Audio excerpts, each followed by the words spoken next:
ఇవేంటో మీకు తెలుసా? Dry fruits లాగా ఇది డ్రైడ్ కివి అన్నమాట. డీహైడ్రేట్ చేసిన ఫ్రీజ్ డ్రైడ్ కివి ఫ్రూట్ ఇది. ఇప్పుడు ఈ డీహైడ్రేట్ మెథడ్లోనే చాలా వెజిటేబుల్స్ని కూడా ఫ్రీజ్ డ్రైడ్ చేస్తున్నారు. అంటే టమోటోలు కానీ, వంకాయలు కానీ, ఆనియన్స్ కానీ, బెండకాయలు కానీ అన్నింటినీ కూడా మనం డీహైడ్రేట్ చేసుకోవచ్చు. బయటికి చూడటానికి ఇవి ఇలాగా డ్రైడ్ ఫ్రూట్ లాగా కనిపిస్తాయి.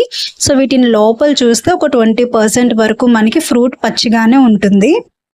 కివీ ఫ్రూట్ వల్ల లెక్కలేనన్ని బెనిఫిట్స్ అయితే ఉన్నాయి. ఇందులో పొటాషియం, మెగ్నీషియం, ఐరన్, ఫైబర్, ఇది మన బాడీకి మంచి యాంటీ ఆక్సిడెంట్స్ ఇస్తుంది, ఇమ్యూనిటీ పవర్ని బూస్టప్ చేస్తుంది, మన స్కిన్ హెల్త్ని మంచిగా ఉంచుతుంది.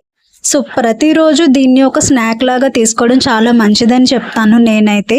మీరు కనుక పచ్చి కివీ ఫ్రూట్ని తెచ్చుకొని ఈ విధంగా డ్రైడ్గా మార్చుకోవాలి అనుకుంటే, మీ ఇంట్లో ఓవెన్ ఉంటే ఒక 170 degrees ఫారెన్హీట్లో 3 to 4 hours ఉంచుకుంటే కనుక ఇలా ఫ్రీజ్ డ్రైడ్ అయితే అయిపోతాయి.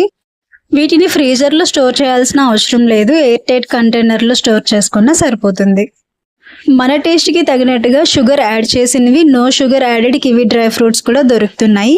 So eat healthy, stay healthy. ఈ వీడియో మీకు నచ్చినట్లయితే తప్పకుండా లైక్ చేయండి. మరిన్ని యూస్ఫుల్ వీడియోస్ కోసం మన ఛానల్ని సబ్స్క్రైబ్ చేసుకోండి. Thank you so much for watching అందరికీ.